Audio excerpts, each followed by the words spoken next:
Hello everyone and welcome to WZ Factor, and today I'm reviewing TNA Impact for 11/1/12 November 1st. And on commentary we got Todd, whatever his last name is, and JB. And the show kicks off with Joseph Parks and a big blowout of a bang of a brawl, which is pretty awesome. They started off the show with a hype, and it really, hyped the main event, so it was exciting. Joseph Parks called out Aces and Eights. Aces and Eights came out in a group, and Kurt Angle came out, attacked them, and Sting made the save. It was really action-packed, and it was pretty awesome. It got me rushed, and, it just rushed me up, and it was fun. And after that, we had a backstage segment with Jesse from Big Brother and Tara, and they're getting ready for his match against ODB later on, and I'll get to that later on. It was terrible. It kind of hurt my eyes. I swear it did hurt my eyes. But we got a delightful match between Samoa Joe and Magnus, and it was freaking awesome. It did so much. Samoa Joe got the win over Magnus via DQ. Magnus hit Samoa Joe with a wrench, and that's pretty cool. It's not a chair, it's not brass knuckles, but a wrench. It's unique.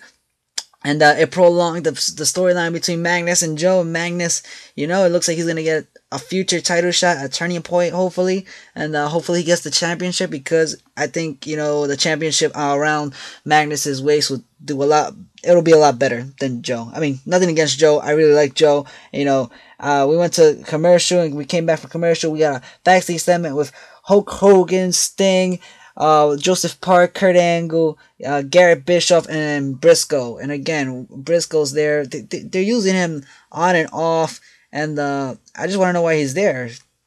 By the way, right here in this segment, if you watch the show, Kurt Angle sounded so fake. He sounded like he don't even give a damn. He sounded terrible. But after the commercial break, we got another backstage segment with Samoa Joe, and this is why I say Samoa Joe is pretty freaking awesome, because he cut a hell of an awesome promo.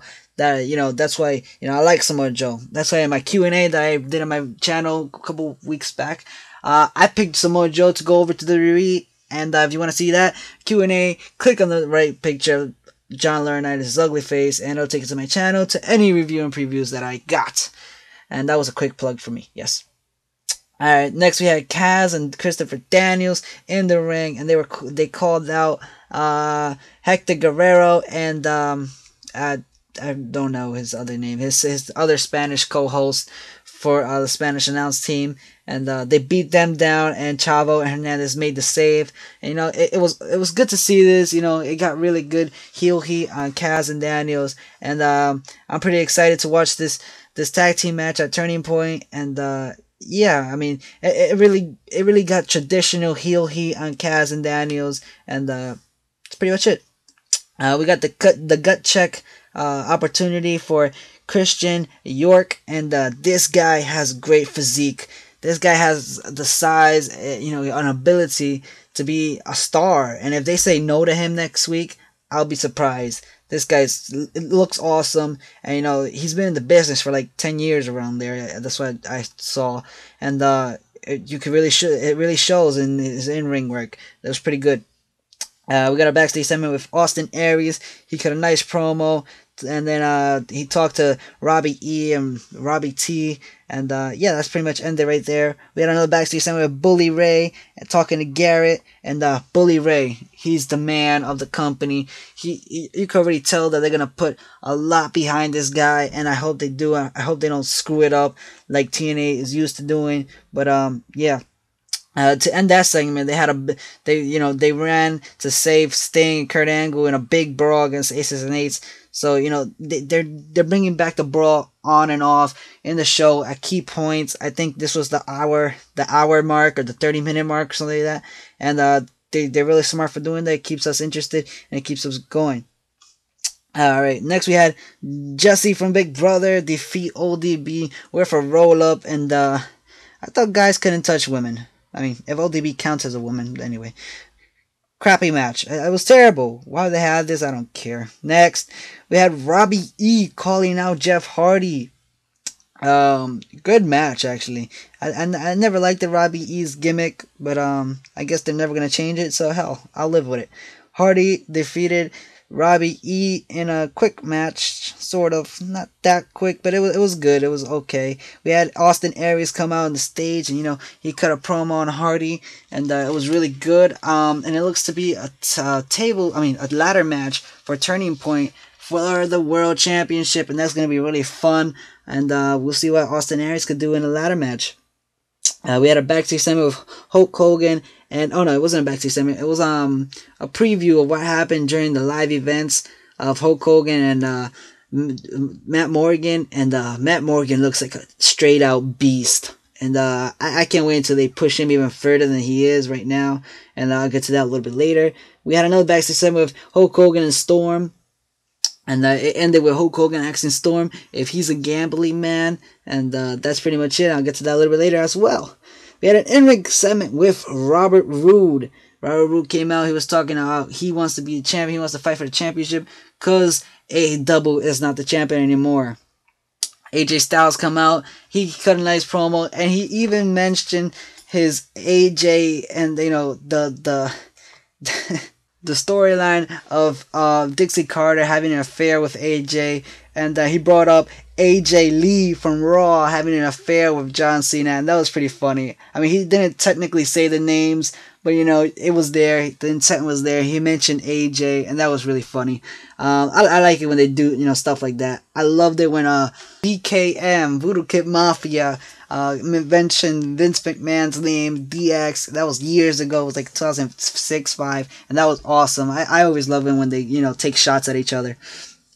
But yeah, we got announced. But Hulk Hogan came out and he announced that AJ will be facing Robert Roode or Bobby Roode, however they're calling him, against Storm, a triple threat match at Turning Point, where winner gets a title shot at the next pay-per-view, and the loser will never get a title shot into next year's Bound for Glory, and that was pretty epic.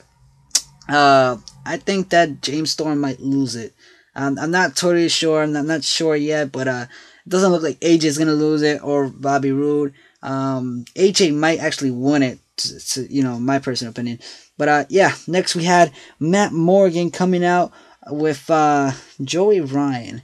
And again, I don't fucking get why these two are together. Matt Morgan goes out, he cuts a promo on Hulk Hogan, and then he gives the mic to Joey Ryan, and Joey Ryan cuts a promo on Rob Van Dam. I don't fucking get it. Anyway, Joey Ryan calls out Rob Van Dam. Joey Ryan gets the victory with, Matt Morgan's help. And after the match, Rob Van Dam attacks Joey Ryan, and Matt Morgan hits his big boot to RVD. And again, still don't fucking get the team. I don't even know what the hell they're together. We had Bully Ray, Devon backstage in a pre-match getting ready or whatever. And yeah, that's pretty much it. Main event time came out, and the match started with Bully Ray. He cut an awesome promo. He was, he personified the face of the company right there. He was, saying thank you for, fight hard for anybody that's fighting through Sandy right now, which is pretty freaking awesome. And, they're really using him as the big baby face of the company, and, I'm all for it. Please let it happen. The match started, and right away, Devon got out of the ring, and Bully Ray brought out a table, and right there, Aces and Eights guys came in, they got involved. TNA locker room came out, they had a brawl outside. Then Devon got the upper hand on Bully Ray. Bully Ray got out of the ring. Joseph Parks came out of nowhere. And right here when it got interesting, one of the Aces and Eights guy beat down on Joseph Parks. And Joseph Parks got his mask off. Guess who it was? If anybody likes the Straight Edge Society from WWE like 3 years ago, Luke Gallows is in TNA. He is one of the Aces and Eights members. And they actually even mentioned that, I think it was Mike Tenay, he mentioned that he knows him. He's from, he's a rising star and this in the business. By that they mean WWE. And that was pretty awesome. I love it when they take shots at each other, when they bring up the other company, even though they're not supposed to, which is pretty cool. This show was pretty good. I'm not gonna lie. It definitely better than last week's Championship Thursday, whatever the hell they were calling it. I like Open Fight Night. It's a nice concept. And I gave this show a 7.9. It was pretty awesome. It furthered a lot of storylines. and it was entertained me through the whole thing, and it was awesome. If you want to see any of my other reviews of any other show, check out my channel, top right corner, click on John Laurinaitis' face. I do reviews, previews of any show that I watch, basically. And yeah, Hurricane Sandy hit me hard, but I'm here, I'm awesome, and yeah, thank you for watching and have a nice day.